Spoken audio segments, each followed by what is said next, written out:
tani? Që do thotë domethënë spa këtu, vëzhgim periodik të telekomunikimit. A di çfarë është vëzhgimi periodik?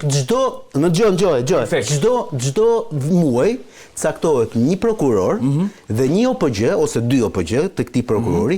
Ky prokurori ka për detyrë çdo muaj të bëjë një raport se çfarë kanë bërë këta dy OPG-t në raport me përgjigjimet e me çfarë kanë bërë këta. Të gjyqtarët pra që janë monitoruar. Po ja ku e ke shkruar. Perfekt, e paska me ligj.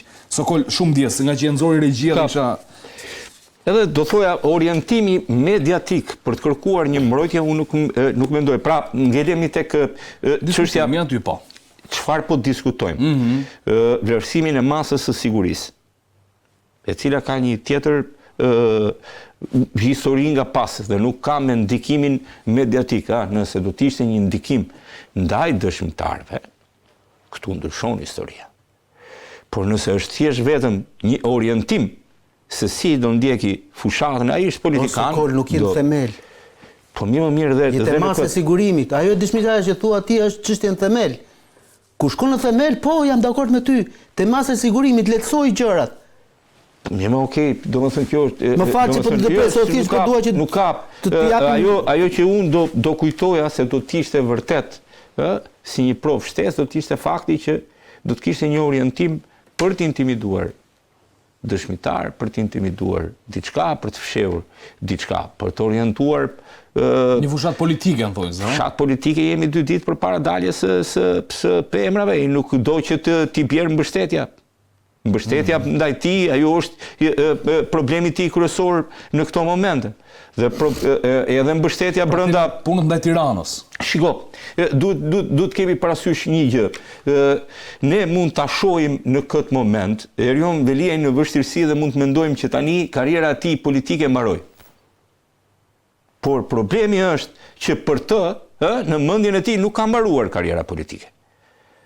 Dhe ai vazhdon të luftojë në këtë lloj forme, duke qenë se ne e kemi ditur që mbështetja e tij ndaj mediave është tjetër gjë pastaj se janë apo jo, ka dhënë një mbështetje të fuqishme si kryetari i Bashkisë së Tiranës ndaj mediave dhe ne kemi parë që pothuajse çdo ditë ai ka qenë prezent nëpër media. Është një njerëz i cili e ka të fiksuar një gjë të tillë. Unë nuk e ndaj dot avokati sot që edhe ajo është një lloj forme, por mendoj që mund të ketë një gjë tjetër se besoj që gjykatësi do merrte si bazë këtë provë për të dhënë një vendim vlerësimi masë sigurie. Edhe prandaj më duket e çuditshme pse u shthy. Se kjo, nëse do të ishte kaq, në mënyrë flagrante ai mund ta jepte vendimin edhe sot. Nuk do të ishte një ndikim kaq i madh, domethënë që e kishte kaluar pjesën ligjore, e kishte dhënë. E qartë. Po si ka vendimi i ligjshëm, tani po çuditem fare, sinqerisht ta them. Ti thua që në një muaj rresht, në mënyrë konstante, në disa media edhe në një shumicë të madhe portalesh, është munduar që të krijohet një imazh apo për një perceptim tjetër në raport me hetimin që i bëhet zotit Veliaj nga njëra anë, i cili mund të jetë totalisht i ndryshëm. Pra nuk mund ndoshta s'ka drejtë Erion Veliaj, ose ndoshta ka, edhe në të njëjtën kohë krijohet një imazh që shkohet deri tek Olz Dado, sa i përmend edhe familjar, o Sokol, viu një në 2 këmbët atij prokurorit, të lutem. Po jo, kështu diskutimi si po viu. Ti atje i përmend gruaja dhe fëmijët, ja përmend ky zotëria dhe ti s'do ta marrësh të mirëqen në mas sigurie këtë. Mirë, nuk e di më nuk e di avokat, por jo në këtë lloj ndarje, ashtu siç kanë mediat që shajnë prokurorin, ashtu dhe e mbrojnë. Janë në 2 kampe. Jam dakord, po mirë, nuk ka ndonjë gjë. Po flasim për kjo është ligjore, kjo ishte prova për të dhënë një vendim për të? Jo, më nuk është ligjore, kanë kërkuar, edhe një herë. Unë jam dakord me ty me pjesën domethënë që ndoshta gjyqtari mund ta kishte dhënë vendimin që sot. Se ndoshta nuk do shpikin gjëja, aty se këto janë prova, këto janë gjëra dhe nuk ka arsye. Ktu jam dakord me ty. Por nuk më duket se është diçka për të xhbër prova e përgjimit ambiental që ka çuar prokuroria SPAK-u në gjykatë. Pse nuk pyetja është shumë e thjeshtë, pse nuk e dha sot vendimin për shembull? Çfarë mungon sepse unë nuk i futem dot në mirë, edhe unë e lidha me listat të mbase nuk është ajo. Unë e lidha në një analizë që pa e provuar, pa pasur një provë. Unë e lidha në një duke qenë se jemi në tension politik, ku vërtet zgjidhet parlamenti i ardhshëm. Dhe ka si s'është se këta, si do që tjetë parlamenti, këta do jenë, listat e sigurta. Ore, do një që të fusim në këtu një spinë për t'i ndjekur atë idenë e Sokolit, po. Po ta kështë edhe nësot, ndoshta det 12 natës se Erion Velini e shikojnë listat e Tiranës, po ku tani, ku e di unë, ti histori. Qas bëva ki tani, a do që të hedhim shashka, le themi, po.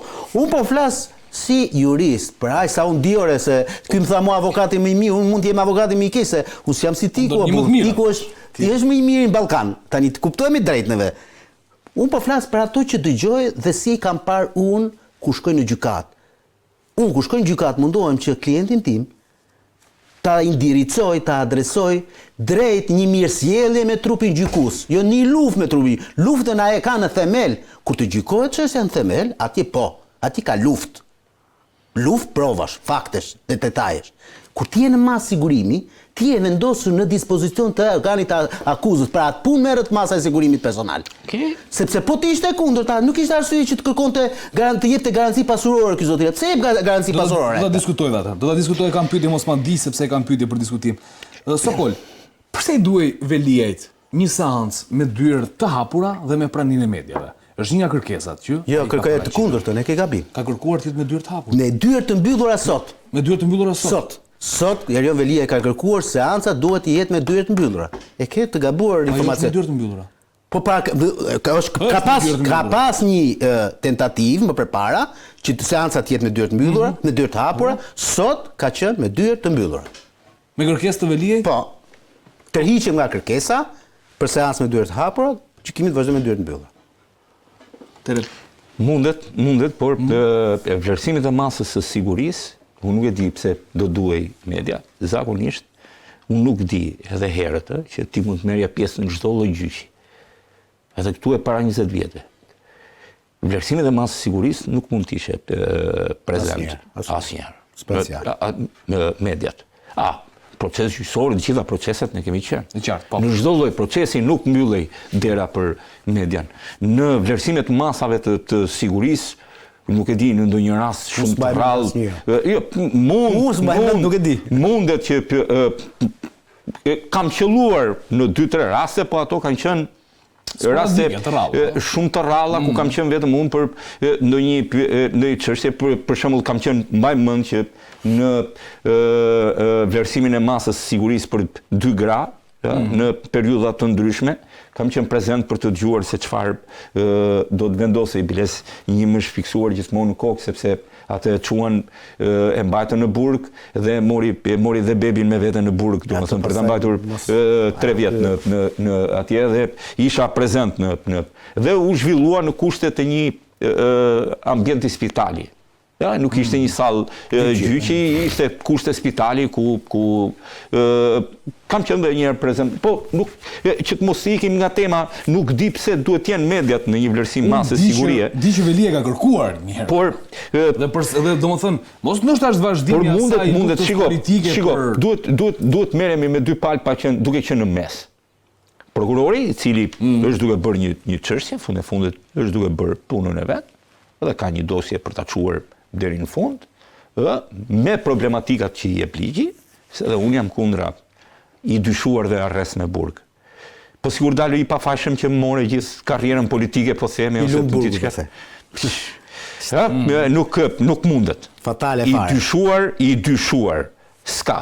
Bëj hetimet, o ngri akuzë, o burg me dyshime, unë nuk është se kam qenë gjithmonë kundra në këtë. A i ke dhënë të drejtën e një përgjimi, unë isha për mua shteti radhë ditën që u përgjua në atë lloj forme gjykata kushtetuese. Tani kur e vuni gjykatë kushtetuese, sa bitën fare unë në qelit e burgut. Po pse u çuditë ti? Po nuk përgjim ambiental të gjykatës kushtetues, duke menduar që unë e mendoj këtë piramidën shtetërore, të paprekshme, tjetër gjë çka ka brenda. Unë vlerësoj Godinën. Po e ka shkruar Genti Ibrahimi vetë atë ligjin. Tani unë s'merre me Genti Ibrahimin. Po të pa po përgjonin. Po le ta përgjojnë atë. Po ta përgjojnë. Dakor, ta përgjojnë gjithë ditën. Po tani po them, Genti Ibrahimin 2016-ën e ka shkruar me dorën e tij, ai apo të tjesës, di sa e ka por e ka ditur çka ka shkruar. Tani në momentin kur ti e shkruan vetë dhe e vën në kushtetut dhe pastaj të vjen radha të bësh gjykatës kushtetues dhe thua, jo mua mos më përgjigj? Mirë.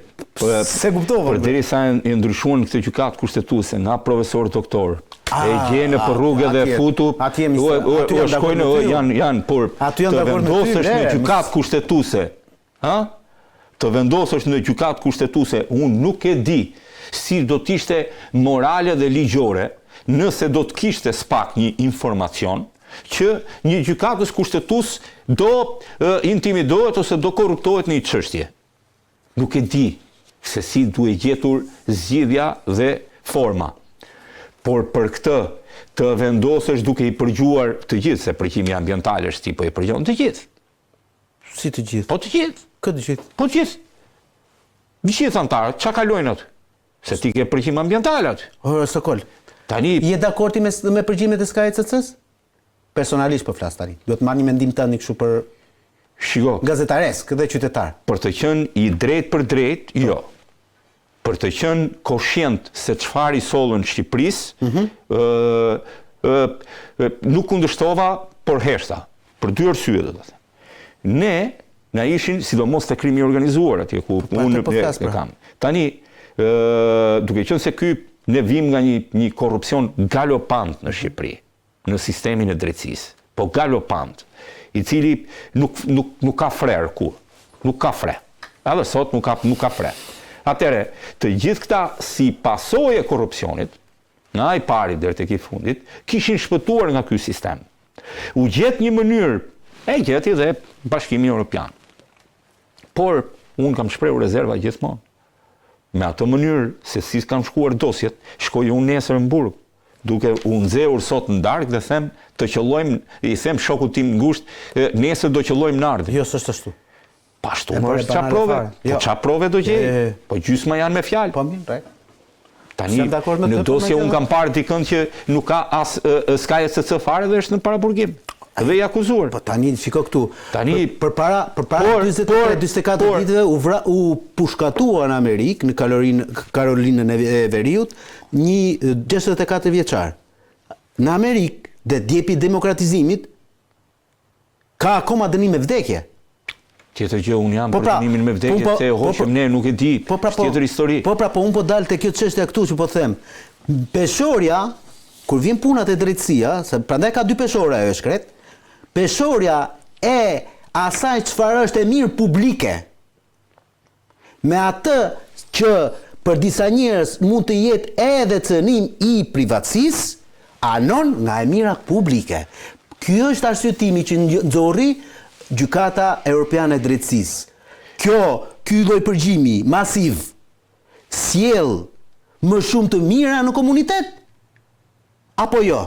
Dhe përkundrejt këtyre që 4, 5, 10, 50 po të duash ti, të cilët presupozohet që mund të jenë cënuar liritë e tyre, përkundrejt 5 milion të tjerëve, të cilët u shkatëruar, Gjykata e Drejtësisë Europiane vendosi për këta tjerët. Dhe në rasti konkret, unë po ta them dhe ta shpjegova pak më parë, unë jam avokat, shkoj në dhomat e paraburgimit se kam detyrë. Unë mund të flas çfarë të dua. Ndihesh i qetë aty flas, pavarësisht se e di që ligji nuk t'i përdor dot ato. Ndihesh i qetë kur ka një përgjus aty pyetje. Shiko, unë e di edhe di çfarë flas. Sokoli dhe ti nuk e dini dhe mund të flisni çfarë doni në padjenin tuaj. E marr vesh, po. E kuptoni?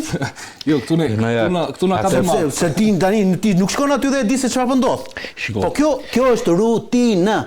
Ne e dim. Jo dje, jo sot, po sot e qemot. Ne e dim fare mirë, domethënë për shkak të profesionit që ditën e parë që ti arrestohesh brenda 24 orëve, prokurori të fut në një qeli Kastile për të përgjuar në këto i dim, po do ti edhe ai që futet për herë të katërt dhe është djegur dhe për herë prapë. Ai ose fitoi një kalibar. Dhe edhe ai që futet për herë të katërt dhe ai harron dhe flet. Po këta kanë studiuar aq mirë këtë punë sa që Veliaj nuk e dinte Nuk e dinte që aty ka Ja, pas. ta shpjegova, ta thash, është çështja e arrogancës. Një politikan pretendon gjithmonë domethënë që ora e merr vetvetiu, nuk është se ka, nuk po them që është karakteriale e Erionit, se e kanë gjithmonë, edhe Berisha, po ta vendosën në pozicionin e tij, kanë përshtypjen që mund të zirte fagma më burr. Po s'u çudis, perla mund të zirte. Po këtu e kam gjithë diskutimin në këtë. Ai nuk e ka menduar, domethënë, orientim për ta mbrojtur mediat, nuk është antiligjore, mendoj unë. Dhe ai nuk e ka menduar një gjë të tillë, edhe po ta ketë ditur që mund të ketë përgjus, nuk e ka menduar që kjo mund t'i kthehet atij në një provë ligjore në gjykatë. Po e ka bërë kundër prokurorit me Sokol. Po mirë më mirë I ka thënë Sokolit, bëhe Andin cop. Kjo në mos qoftë intimidim, është ndërhyrje më. Është mas sigurimi, nuk është gjyq themeli që ti thuash ti po pastaj se i tha kështu punë e madhe, do mbroj veten e vet. Jemi në mas sigurimi, dhe në mas sigurimi për shtetasin në hetim vihet në dispozicion të organit të akuzës. Ore duhet ta kuptojnë shqiptarët apo jo? Sokoli është e tillë gjëje, domethënë ta thjeshtojmë. Ai është politikan dhe një fushat politike, sepse aty nuk ka pasur vetëm sulme ndaj Olzdados, ka pasur edhe një fushat. Ai ka 99% ka qenë vetëm për Olzdadon. Është ajo që theti, kanë dalë gjitholog, që kanë bërë dhe juristin. Po. Atëherë, mund të kenë dalë dhe gazetar, të cilët kanë mbrojtur Veliajin para syve të publikut. Më kupton? Ore, kjo është krejt normale, të quaj normale. Nuk ka. Të quaj normale, çdo njeri ka në mendjen e vet ka unë nuk lejo. Atë që thashun çfarë është? Gjithologët nuk mund të bëjnë dhe juristin dhe avokatin dhe prokurorin dhe gjyqtarin. Ti jep mendimin tënd. Është ke delir në demokrati. Të bëj një pyetje, Sokol, ti bëj një pyetje në mbështetje të logjikës tënde. Nëse do marrim rastin me qenë se është në mas sigurie. Po. Dhe çdo gjë që, domethënë, i përdorat kundër ka mbështypjen. Domethënë çdo lloj sulmi apo a mjaftojnë statuset e Facebookut të Olz Violina, Erion Kasapi, pra a mjaftohet domethënë? Jo mjaftohet, a janë shtesë. Janë shtesë. Po. Janë marrë këtë histori. Po janë marrë. Janë marrë gjithë edhe status e Facebookut nga prokuroria dhe një herë po të them, në masën e sigurimit personal, organi i akuzës kërkon dhe i thot gjyqtarit, unë dua që ky njeri të rrinë në burg. Pse i thot gjyqtarit duhet të rrinë në burg ky? Sepse ti se ke mbaruar hetimin për këtë. Hetimi mbaron në momentin kur organi i akuzës e çon çështën në gjykatë dhe thot unë e mbarova hetimin, tani ti si gjykat shtjello le të themi provat që unë kam nisur dhe çoje çështje për gjykim ose pushoje. Se mo çfarë po të bëj unë ty si avokat, si ti Olzdado, nga Velie. Çfarë po të bëjmë valla? Po duro tani. Po ma shuje se po ta bëjnë çik bisedë të thjeshtë. Dhe pyetja si ma bëre më intimidove direkt. Po. Çfarë po të bëjmë? Jam burgë, shumë thjesht. Çfarë do tash? Atëherë, po them një tjetër. Pse nuk do ta kuptosh shprehjen të vihesh në dispozicion të organit të akuzës? Është një fjali që e them kodun këta? Por për sa kohë ju më hetuat? Se ka hetuar, o zotëri. Është në hetim. Po mirë, vazhdon hetimin. Po krye fazë e parë, një pjesë. S'është kryer, s'ka fazë aty. Si ta shpjegoj para se të jepni masë në arrest. Është dyshim. O zotëri, ti shkon në mas sigurimi. Hetime janë bërë pra sepse janë bërë hetime ndaj Veliajit. Ti unë do të thosha sot ty kështu. Në qoftë se Erion Velia, për mendimin tim, prap mund ta kem gabimun se jam zoti. Sokol ndryj vetë se nuk më lëmë. Vetë në qoftë se Erion Velia për mendimin tim nuk do kishte pas këtë lloj qasje, qoftë mediatike, po qoftë edhe vetë në rrjetet sociale ndaj organit të akuzës, mund të ndodhte që mund kishte dalë që është djema. I mbushesh e mendja gjyqtarit që ky nuk është një person i rrezikshëm, mund të jetohet në gjendje të lirë. Pavarësisht se unë prap dyshoj tek pika që në qoftë se ne do kemi një barazi gjykimi dhe këtu e kërkoj barazimin e gjykimit në rasti konkret, kur të thash, në qoftë se Ilir Meta sot është në burg në të treja shkallët e gjykimit, shkallë parë, apel dhe gjykat lart. Ka ngel vetëm në Strasburg. Po, për 2 vepra penale. Jo për 3 siç ka Erion Velia. Nesër Andi apo unë apo tjetri apo cili do të thoshë, po mema, ligji është i barabartë vetëm për Erionin dhe jo për Ilir Metën apo vetëm për filanën, Andi, a diti që në gjykatat në paraburgimet shqiptare janë mbi 3500 njerëz sot që janë të paraburgosur në hetim që mund të dalin pjesa më e madhe e tyre mund të dalin pafajshëm nesër. Të bëj edhe një pyetje, se nisëm atë diskutimin me Berishën. Nisëm diskutimin me Berishën. Velia i tha që përdoren këto që un kam thënë pak a shumë dhe nuk përdoren kërcënimet që Berisha ka bërë ndaj SPAK. Ku e diti që s'ja përdorur ato? ato përgjime, ato që deklarata që dha Berisha, deklarata që e bën Berishën që nga vendimi që dha gjyqtare. Jo, ja ku gabosh. Gjyqtare Fiorella Davidi, në fund të vitit 2024, zotin Berisha e zhveshi nga çdo lloj mase sigurimi. As detyrim paraqitje, as arrestpia, asgjë për gjë. Ky tetohet në lirë. Spaku e çoi në apeloi vendimin e gjykatës dhe ke ngert Pullumbi në datën 3 janar ka marrë një vendim vendosje mase sigurimi personal për zotin Berisha. Detyrim paraqitje. Pra ja rendoi pozitën.